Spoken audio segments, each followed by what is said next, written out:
Good morning, Bucknutters. It is Thursday, March 7th, 2024. I'm virtually certain. I am Dan Rubin. This is the Bucknuts Morning 5 and Change. I'm joined, as always, on Thursdays by Bill Kurlick and Mark Porter. We have a great show coming for you today. 24/7 Sports has updated its ratings for the class of 2025 and 2024, for that matter. But the 2025 is what we'll focus on.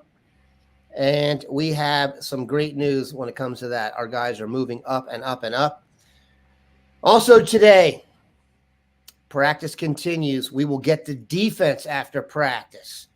We will have interviews with Jim Knowles, JT Tuamolau, Jack Sawyer, Denzel Burke, and the like. They will all be there today.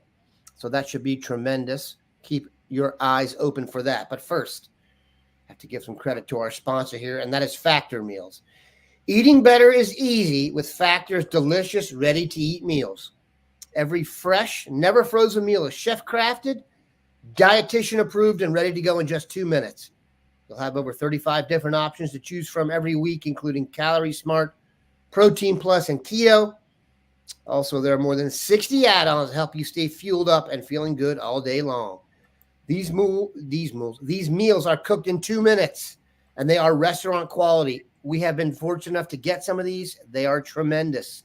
I think I've told you people I'm kind of a food snob and have raised some, and they eat these, which is for parents out there. If you're looking to speed it up, let's do this. It's flexible for your schedule. You can get as much or as little as you need by choosing your meals every week. You can pause or reschedule your deliveries every time. There's no prep. There's no mess. Factor meals are ready to heat and eat. No prepping, no cooking or cleanup needed. It's the perfect solution if you're looking for fast, premium options with no cooking required. We've done the math. Factor is less expensive than takeout, and every meal is dietitian approved to be nutritious and delicious. Head to factormeals.com/bucknuts50 and use code bucknuts50 to get 50% off. That's code bucknuts50 at factormeals.com/bucknuts50. to get 50% off. Those of you that listen to other podcasts or peruse the internet will know that Factor is also sponsoring podcasts even bigger than this one, so they must be legit. Gentlemen, 24/7 Sports updated their rankings yesterday, as I said. Devin Sanchez now number 3 in the country. Not that surprising. Naeem Offord, number 5 in the country. Not that surprising. Tavian St. Clair, you guys take a victory lap. The skinny, long, kind of unknown guy from Bell Fountain from 2 years ago is now the number 2 quarterback in the United States and the number 6 overall player. Bill, why don't you put those 3 guys in context? I think of the 5 stars that they have listed up there, technically, there are 7 commitments, 3 to Ohio State. Decent start. For sure. 3 out of the top 6. That's a very strong start, to say the least. And I don't think I think it would be hard to argue with any of those 3. They're all that good. You look down the list even farther, and the good news is there's more potential to add to that. You've got some guys that Carter Lowe, for instance.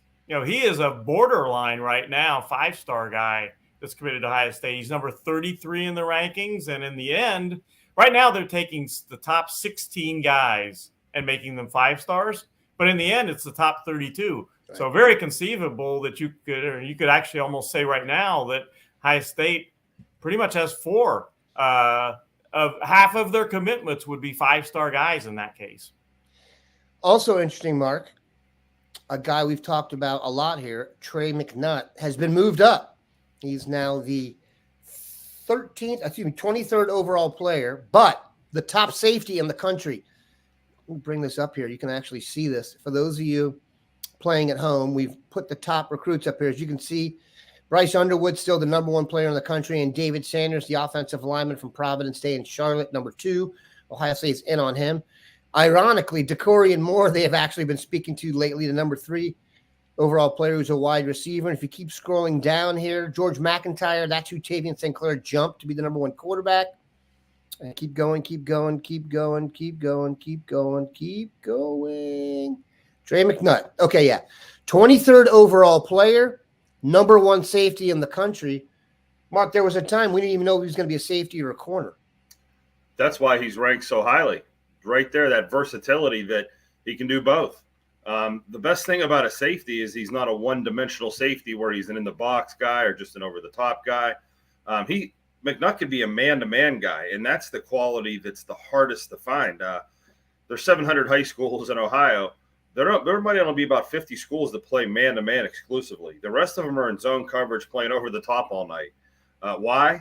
Because it's hard to find four better athletes on defense than anybody on offense. So when you see McNutt and you see this value shoot up the boards, there is some pedigree there, and there is that versatility. And I like that word versatility, where if he's that corner, he's going to have to roll down on a slot player, and he's going to have to play some man or play some coverage. So that's why he has corner skills. Bill, I think, talked about him early on as being a corner. I was saying safety, and we've even said, watch him at receiver, lights out. The one-handed catch he made that Bill filmed that night, that's about as good as a wide receiver play we've seen all year. So the rankings, and when they come out, Bill and I do this all the time. We'll hang up on this show and we'll kind of talk about like the stock of a player. Hey, Bill, I was just at this workout and you might be a little high on this player, and here's why I think you're a little high. And he might tell me the same thing. You might be a little low, or hey, take another look at this tape I just saw. And that's kind of what these rankings are. I wouldn't even call them rankings. I'd call it like a stock report. Yeah, it's constantly being updated, and it's a confidence thing too, where Bill and I have seen Tavian St. Clair when he had no offers. I remember when he had one offer at Toledo, and my spidey senses are like, what's going on here? Why doesn't he have like 30 offers? And you think you're missing something and you're being critical of them, and then you see the stock report catch up to what the analysts saw, years ago. And that's why you want to be a member at Bucknuts, because Bill and I are usually a little ahead of the curve on this stuff. We're pushing that stock report, and it's nice to see when the 24/7 analysts kind of sync up with the symphony that Bill and I have been singing about Trey McNutt. And I mean, whatever week Bill saw Trey McNutt and got us that highlight film, he could have went to number 23 in the country on our board that day. So I feel like justice is served with some of these players when I see it. But again, if there isn't justice served, it's just a stock that needs a little more information, and then usually rises. There's players that I'm like, yeah, they could be a little higher, or I wonder why they're so high. What did they see that I didn't? I almost see it in tiers now, TIERS, where it's kind of like the way you're looking at the NFL draft now. You have guys, they say their tags are touching, meaning they're lined up on they have these little slides, but their tags are touching in a group. It's like, so you get to this pick, what do you want?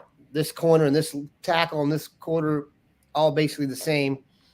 It's hard to say one after the other. It's a little specific, but you do get a sense, obviously, that Ohio State is off to a tremendous start with this recruiting class. And there was some holy references on the Miami board to Brian Hartline, as in holy, not good. He's acting like a holy person because he's gotten crystal balls from Steve Wiltfong for Jamie French, the once committed to Alabama receiver out of Marion and Jacksonville, and Vernell Brown, another Floridian. Bill, take us back here. It does seem like the South Florida Express AAU team, or 7-on-7 team as they call it, is being quite productive. These two guys played there as well. Other receivers to matriculate to Ohio State recently, Carnell Tate, Jeremiah Smith. Are these two guys next? What do you think of the crystal ball action? And can you put everything here in context? And maybe we know a lot about Jamie French, and you've written a lot about Vernell Brown. We haven't talked about him as much. Yeah, Vernell Brown, he was first listed as an athlete in the rankings, but Ohio State has recruited him all along as a wide receiver, and they have been recruiting him hard. He was at the Ohio State-Michigan State game back in mid-November, and afterwards he told me how impressed he was. He loved it. In fact, ever since it was at that game, he's told me I'm going to get back to Ohio State, and I will make an official visit to Ohio State. So I do think Ohio State is a strong candidate to be where the school he picks. Now, Ohio State is going to have to beat out the Florida schools. He is, of course, a Florida kid, South Florida kid. Miami's very much in there. Florida State is in there, and Florida's in there. So they're going to have to beat those schools out. But I think they're in a pretty good position. I'm not ready to crystal ball him yet because, again, I want to see how things progress moving forward. But Vernell Brown has steadfastly told me since November I'll be at Ohio State in the spring, and he will be March 19th. He will be at Ohio State, and I will make an official visit to Ohio State. That hasn't been scheduled yet, but that's coming. So, there's every reason to feel like Ohio State has just as good or better chance right now than anybody to land Vernell Brown. Other guys that were highly rated, Bill, Fahim Delane, Dorian Brew. I suppose we're legally obligated to update Dorian Brew. Nothing really brewing, as it were, in terms of new developments there. No, he's going to make official visits. He is getting back to Ohio State this spring, and he will get back to Ohio State on an official visit. But he's going to take his official visits. There's some feeling in Texas that he may not want to leave the state of Texas now. I still have him crystal ball to Ohio State, but it's a battle. It is absolutely a battle now for his services. Everyone can relax. Deetra has checked in. If I don't post her good morning quip here on the chat, I get things like, is everything okay with Devin? Everything's fine. Team Sanchez is locked in, people. To go on Dan's point about the rankings where he said tiers, at Scouting Ohio, that's how I do the rankings because, number 23 is McNutt, number 30 is Delane and French. Between 1 and 30, there is not that big of a difference. That might seem like a mile between number 1 and the number 30th rank when you do rankings 1 by 30. But I think fans like the rankings. They like the number system, where the tiered system might be a more accurate way to depict what's actually going on. Sometimes there are big tiers and sometimes there are little tiers. Sometimes when you're watching quarterbacks, you'll be like, there's 7 this year I love. And then sometimes you'll say there's only 2 I love. And that starts another tier. And you can kind of do that when you have a grading system. Like I have a system of A, B, C, D, where I can name a lot of kids an A and I can name a lot of kids a B, and I can start to separate my tiers like that. But again, I think these rankings are built for the fans. And when you're fighting with Michigan, USC, and Alabama, you want to be able to say our player is better than their player, even if it's only by a couple spots or a little bit of confidence. But boy, the difference between a 1 and a 5 and a 10, it's minute. I mean, in fact, you as a ranker, Bill, I'm sure you sat there many times racking your brains going, where do I put this kid? I really like him. And then you get into position scarcity and position value, and our tackle's more valuable than guards, and you rank them like that. So I digressed into these rankings because that's what I do every day. And I kind of see fans go crazy over, wow, he moved down 7 or 8 spots. That's like moving down nothing. That's like nothing. So there's my thoughts on that. It's also important to mention that, these guys in general, their takes, it doesn't really matter where they're ranked. And we're talking about this level of dude, like top 50. Anyone in the top 50, if you look, calls Ohio State and says they're ready to go. They're ready to go for the most part. Now, Ohio State has gotten to the point where you're going to see people saying they recruit, they select, they don't recruit. I saw someone on the Twitter or the X say Ohio State is not recruiting. They're building an Avengers, which is a good thing to be. And I will tell you this, Ohio State, and I can sense it now, they are the squad that every other school is going to take shots at. There was a very ridiculous Ole Miss thing I saw posted that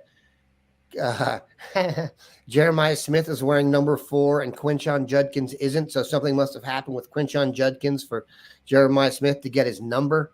So people are looking to create some fuss because they're jealous of the talent level Ohio State has. And we'll go from there. Okay, I'm going to read our next sponsor. Definitely one I love reading in front of Bill and Mark. And it is Joy Mode. Ask Patrick Murphy. This stuff works. Sexual performance booster. And I think I speak for most men when I say we want to have better sex. And for the sake of our partner, we may need to have better sex. The issue is over-the-counter pills contain unregulated chemicals, suggest unsafe doses, and include the risk of several other health problems. That's why we've partnered with our friends over at Joy Mode. Whether you're looking to spice up intimate moments or increase your confidence in the bedroom, all natural and science-backed supplements from Joy Mode are dedicated to helping men perform better across their core sexual functions. Their trademark product, the Sexual Performance Booster, is every man's solution for increased blood flow and performance. It's like a pre-workout for sex. Simply mix 68, good Lord, that's a lot. 6 to 8 ounces of water 45 minutes before activity and watch the magic unfold literally. Redefine your intimacy and go to usejoymode.com for 20% off with code Bucknuts. That's 20% off and free shipping with code Bucknuts at usejoymode.com. And I've told you guys, people are probably more willing to discuss their Omaha Steaks and Factor orders, but I'm told Manscaped and Joy Mode Bucknutters do quite well. So there we go. All right. Guess what happens during spring practice?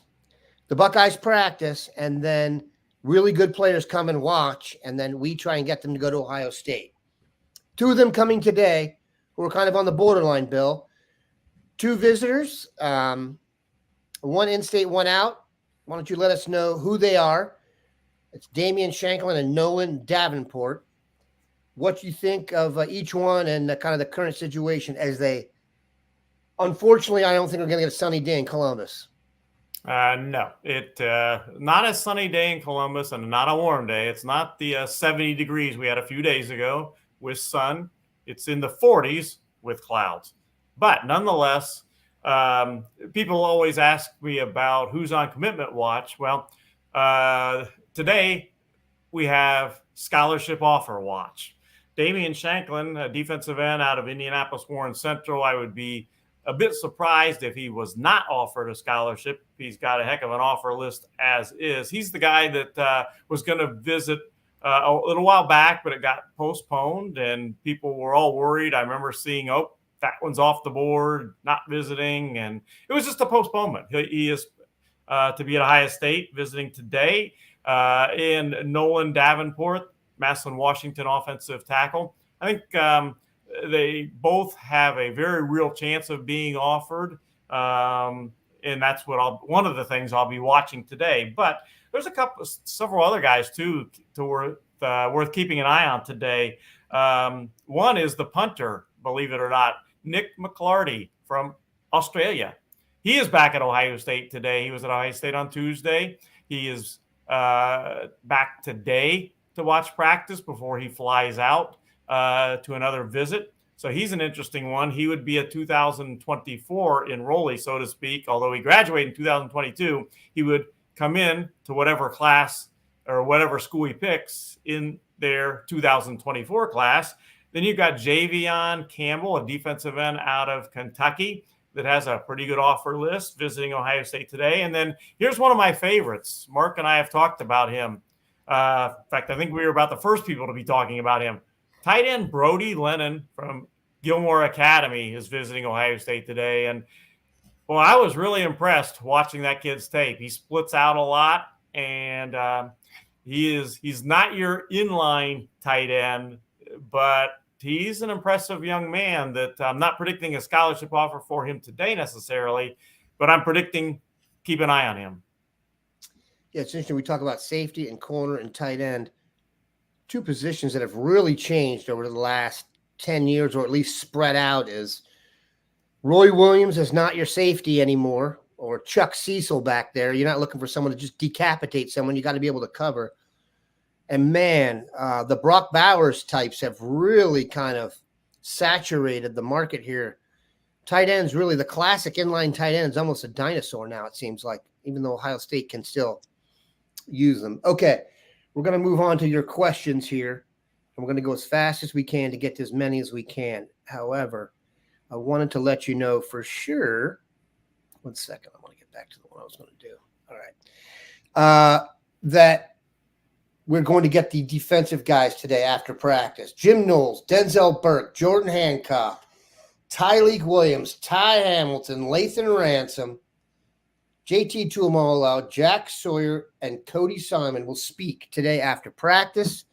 We will be there with bells on. All of our guys are there, the holy trinity of Steve, Dave, and Pat, and they will bring you all the news that's fit to print. So very cool, loaded defense, and you'll get a chance to hear from them all. Be locked in.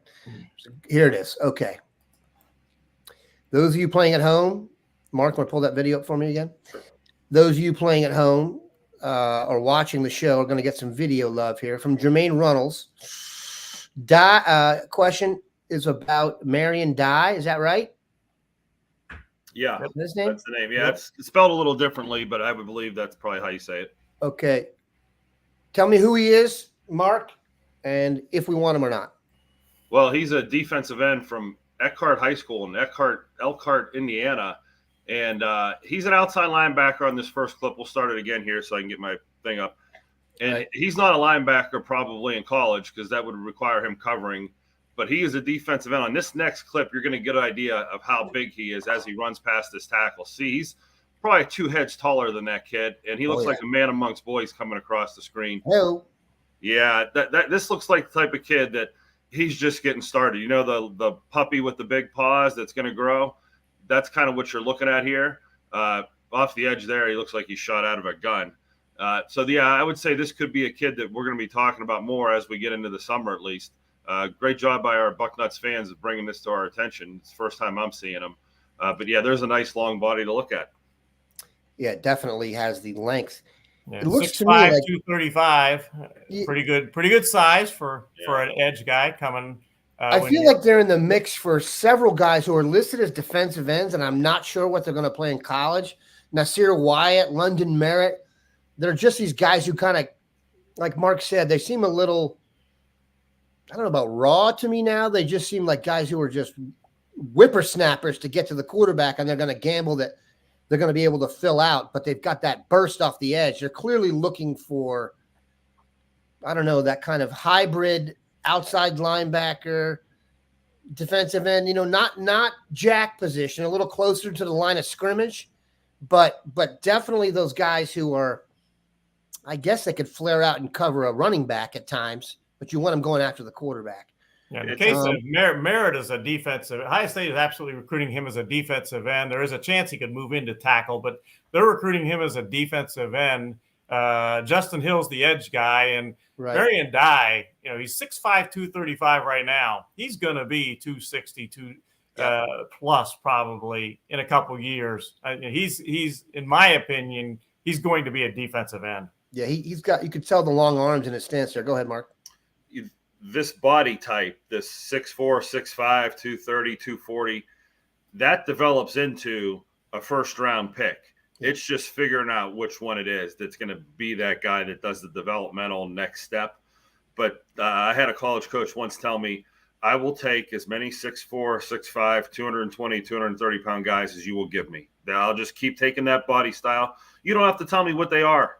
You don't have to tell. They could turn into an offensive lineman in a few years. They could turn into a tight end, defensive tackle.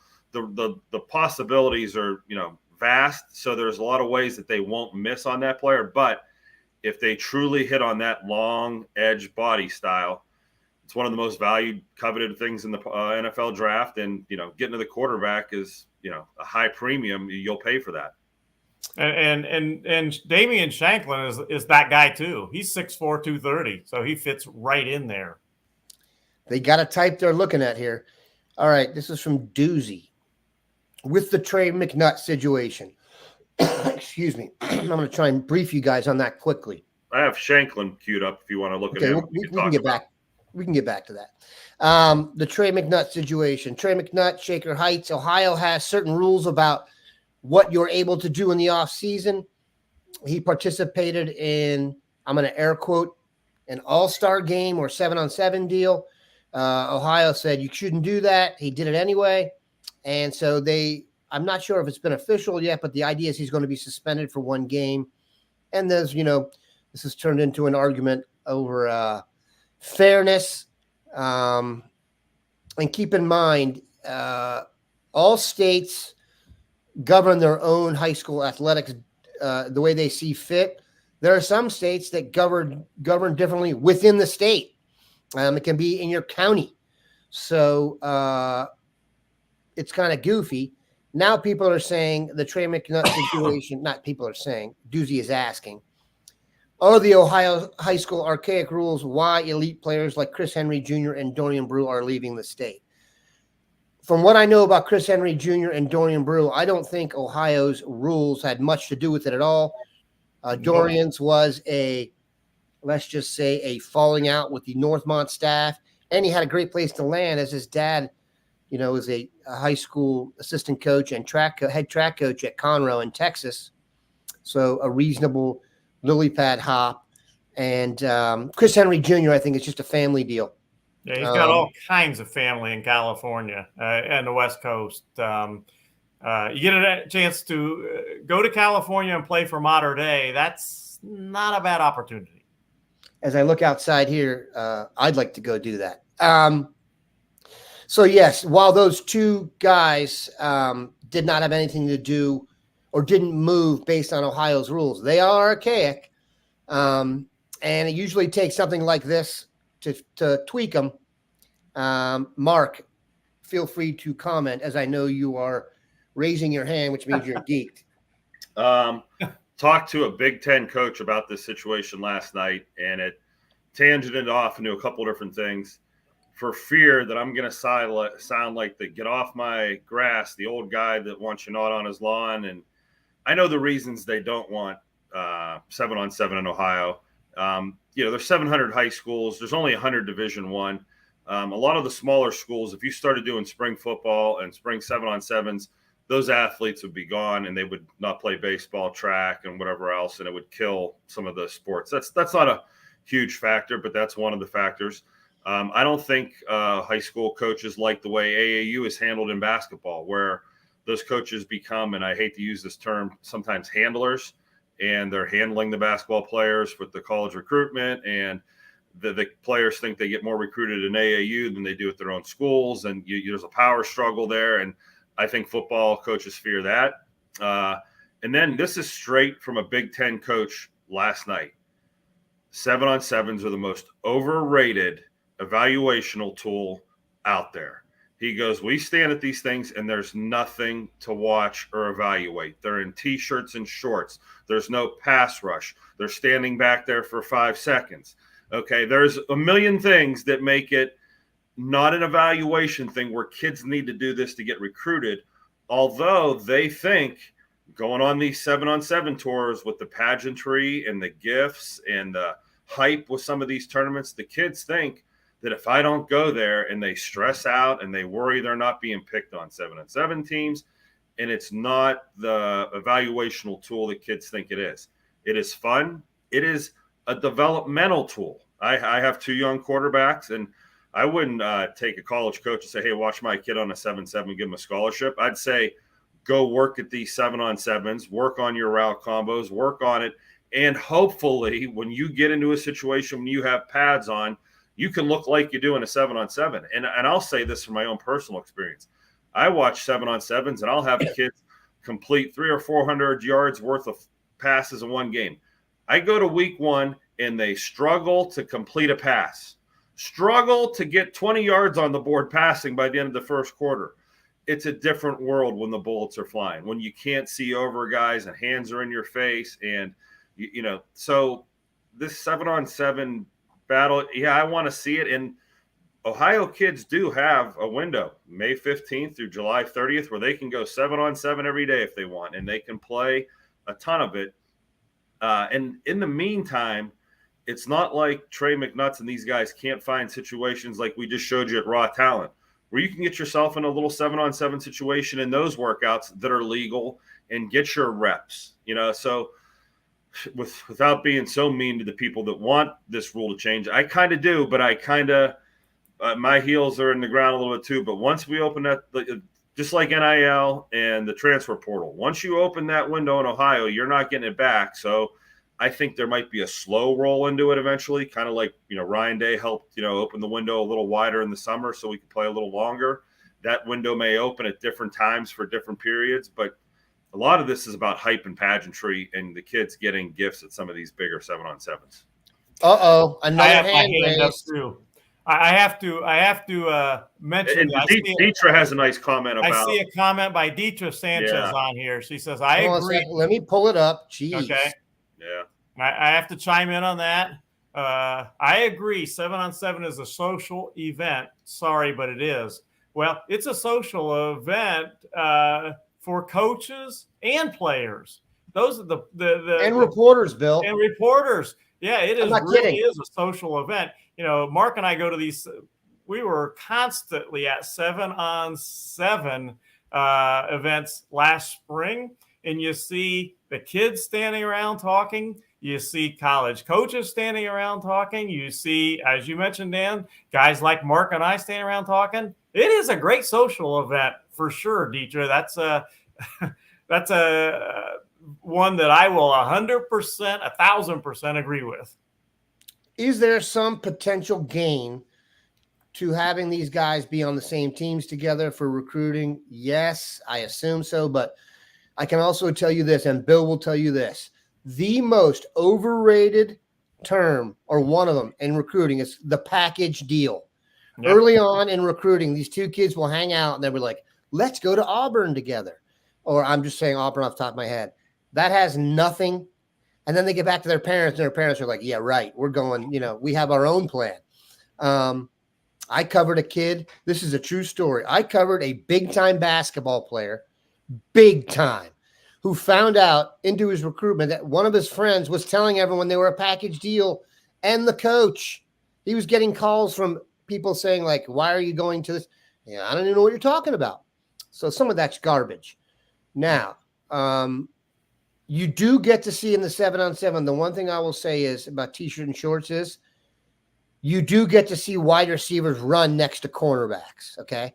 So in terms of just judging pure speed, that's like people get on the combine for running the 40. Who cares what your time is? Are you faster than the guy that ran after you and before you? It's a relative number. If everyone's using the same clock, whether that clock is off or on is irrelevant to me. It's just make sure everyone's on the same. Does that make sense? Like, yep. Who won the race? That's why I love that, man. I could watch that 40 graphic where they superimpose two guys and make them like Patrick Mahomes run against Devondre Sweat. I wish there was just something where I could put in the names and have Mark Porter run against Bill Kurlick. Now that would be fun. But I think we've realized that football took some cues from basketball, because also you make a lot of money in those events. Okay. People got to travel. They got to stay in hotel rooms. They got to do all this other crap. Believe me, if you go sign up for an AAU tournament, there are some basketball tournaments you have to stay in certain hotels. So it's a giant business, and they've taken the cue from that. All right, let's.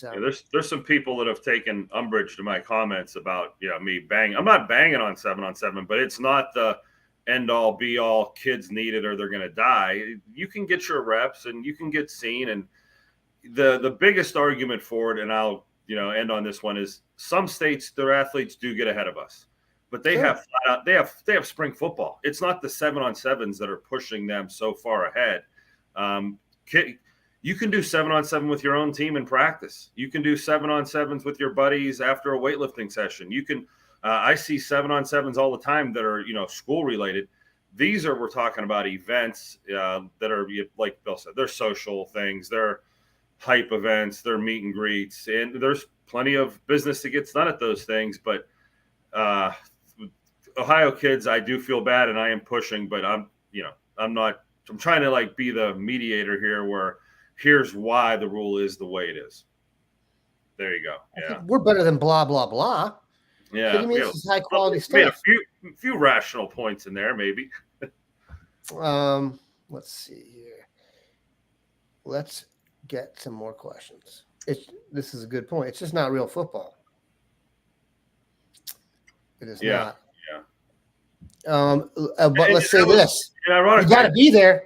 Yeah, I just talked to a Big Ten coach last night who he ranted on me about what I just repeated to you. You know, like his feelings were, I'm so sick of us getting dragged to these things when we're not getting an evaluation piece of the puzzle. So, but as you mentioned, Dan, you have to be there. You know, you got to be there. If Ohio State is not there, kids would notice that. You know, if USC is not there, they notice that. They notice who's there. Absolutely. All right, let's go back to Damian Shanklin. Mark has some video on him. Damian Shanklin, Warren Central, visiting today. yeah, when we're talking about edge players and we were watching the other kid, I was like, we better pull this kid up and show everyone what's going to be on campus today. And it's very similar. This kid might be a little twitchier out of his stance, might come out of the blocks a little harder. That's a nice change of direction for a big man.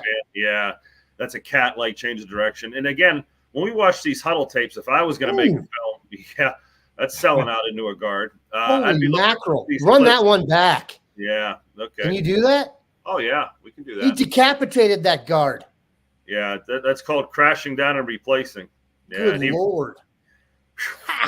So you would put violence in this evaluation, and I tell you what, when I see violence in a high school player, that kid usually shows up on a college field, whether it's a MAC kid or a Big Ten kid.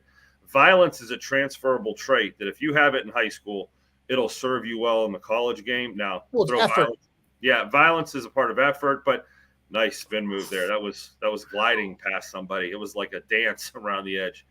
I like this kid better than the last kid we watched because I think he's got a little more twitch to him and maybe a little more polish, maybe not as raw. Some of these pass rush skills we've seen an inside out. We've already seen a spin. He would, if he has a few more, he's got a nice repertoire, which would give him the experience edge. And you know what? I love watching players back to back like this because you can just do what we just did. I think we like this one better, and no, I like the other one better. That's what I was saying before, Mark. That's what I was saying before about running the 40. It's a relative number. Yep. If you run a 4.9 and you're the fastest guy there on a slow clock, you're still the fastest guy there. No one's going to catch you. Yeah, 100% accurate with don't worry about if the watch is accurate. Just all those guys on that day, who's the king of the heap. But yeah, I think if we would even do this more, watch two guys back to back, I think we would do a lot of evaluation where you could show Bucknutters exactly why you like one more than the other or why one may have an offer and one may not. Bill, quick review on Shanklin. Yeah. Go ahead.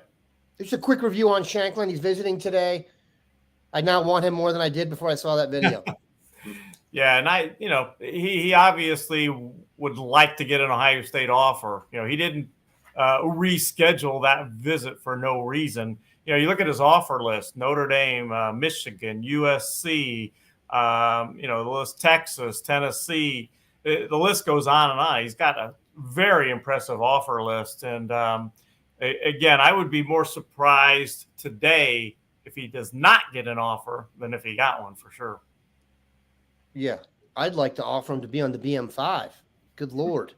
He looks like he can do plenty. Doing the side-by-side, it reminded me of somebody that one guy would like to see get a bump in the rankings because he's not in the 247 is Marquise Davis from Cleveland Heights. I mean, I just love that kid as a prospect, and I think he's destined to end up in the top 247. He's not there yet. Certainly, watching him the night I did where he rushed for over 300 yards, hard to not come away impressed with that. And I believe he had over 2,000 yards total rushing yards this past season. Got a good discussion going in the chat about AAU versus 7-on-7. We've kicked up some dust on this subject. You can tell that people are passionate about this. I don't know how to explain this. I've had kids do AAU for a long time. We started an AAU team here for my eldest son a while back. There are more kids playing AAU than doing 7-on-7. Let's first say that. The guys doing 7-on-7, I will say, tend to be guys who are going to play either for your varsity team or going to play in college. That's kind of the goal. AAU, my issue with AAU is, what is your goal? If your goal in playing AAU basketball is to play college basketball, most of the events don't have college coaches there, like an extreme majority of them. Okay, there's open windows for that. And then even the ones that they can attend, the college coaches don't attend very much. So it's very, very, very difficult to get recruited right now in basketball as a high school kid. Okay, the transfer portal has kicked people up a level. I can tell you, with a son that plays Division III basketball, the guys they're recruiting now from the time when he got there are very, very different in talent level and who the other teams are recruiting them. There's just not enough spots. AAU basketball and football are different also because even though AAU basketball is some consider an abomination, you're still playing basketball 5-on-5. In football, you can't put pads on. So that it's completely different. There's just a different deal to it right there from the start. So I get it. It seems like AAU started where football is now, where it was just the best of the best that got selected to an AAU team. And these tournaments were like these 3 or 4 all-star teams that had all Division I kids clashing, and it was just this big event. AAU to me now, and this may be my kids, anybody can get on an AAU. It's also not AAU, by the way. Yeah, and it's not even AAU anymore. It's just tournaments. It's tournaments every weekend. It's kids trying to get. I looked at AAU, of course, my kids are younger, as developmental. Like, go out there and play and just keep playing and playing. No, so that approach is solid. If you were in AAU, this is how we did. They call that AAU, and that my kids think, oh, I'm on an AAU team, and you can hear them talk to their friends at school. You are. I mean, you are technically. Just means you're on a select team. But what I'm saying is not what AAU was when it started, which gave it the hype. Now, similarly, and then we could those are shoe circuit teams now. Yeah, and similarly, we could break down these 7-on-7s. There's so many different 7-on-7s. There's the all-star 7-on-7s where there are the best teams with Snoop Dogg's team and Two Live Crew's got a team, and they're star-studded events where every player is dying to get picked and they're probably getting paid or bribed. And then there are other 7-on-7 teams that are just guys working. And there are 7-on-7 events that are high school teams that are not even good high school teams. There's high school teams that, didn't win any games last year that are playing on 7-on-7. So there's a wide variety of that animal when you say 7-on-7. A lot of the stars that we're dealing with are pissed off they can't play on 7-on-7s because they're missing out on the hype. I can assure you that guys like McNutt could be at a different place. And California was the big event last week, and I saw it on my Twitter feed. I'm sure he would have loved to have been in California collecting the uniforms and free shoes and gifts and taking the vacation out west rather than sitting back in Ohio and doing nothing. That's where the big argument for the Stars comes in. As someone that coached AAU basketball for many, many years, I coached high school basketball and AAU basketball. When I was coaching high school basketball, when I started, AAU basketball really wasn't a thing. It quickly developed. And I coached in one of the best programs out there, the All-Ohio program for AAU. Those kids really do enjoy it. I mean, it's a good time, and it is a good way. I had a lot of kids on my teams that they were doing it to get seen by colleges and all that kind of stuff too, but they were doing it to get better too. They were absolutely, it was a higher level of athlete that many of them were going against than playing for a high school team. And so there were kids that were absolutely working to get better, as well as just the being seen type thing. Look, it's case by case basis, like it is with anything. Are there some AAU programs and 7-on-7 programs you could send your kid to and he will thrive and get better? Of course. Are there some programs that you can send him to where you're going to show up for practice? There are going to be 15 guys there for the basketball team and you're underwriting the starters? Yes, there's those too. So it's on the parents here. As Team Sanchez underwrites this podcast, it's on the parents to get this going and get your kid in the right spot. I have told an individual before about my own son, like, you're not going to stop him. He's going to do what he's going to do. You can either help him or not, but we'll find a place to get better. No coach is responsible for your child. You are.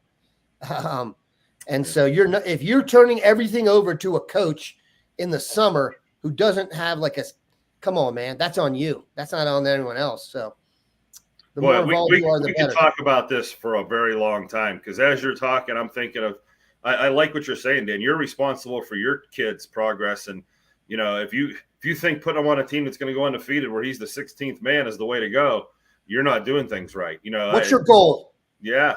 Tell me the goal. And there are kids out there that will buy into that. Absolutely. Yeah. I don't think parents properly evaluate their kid. I've always been honest with my kids, and I make fun of like Division 7 schools. Like, I'll send my kid to a Division 7 school if that's what he is, if that's what it takes for him to be successful and be happy and be normal and just go play sports like a normal kid. I don't need you to go put a crown on every weekend to impress me as my son is playing a sporting event. So there are teams, and I tell you what, I've seen a lot of kids, whether it's football or basketball, go on these teams that aren't very good and come out the other side where they've got the reps and development and the school of hard knocks went through them, where they're a better player now. And that's what you're saying, Dan. Like, my kid's going to get better if you want to be a part of it or not. You know, it doesn't have to be here. I'll leave you with this. If you're not going to play, you should not be on the team. Okay. Yep. If you're underwriting everyone else's playing time, that is silly. That makes no sense. I always viewed it like this. It's interesting. I'm on one chat about basketball. Like I said, I'm a nerd. And we actually had the basketball banquet for my younger son last night. Did he get first team All Southwest District as a 5'8" junior? He did. But I digress. I see high school sports as Old Town High. If you make varsity and get a letter, that's all you get. You have no guarantee of playing time. You have no guarantee of anything. You need to be a good practice player, and you need to support the team. AAU, you're a stockholder.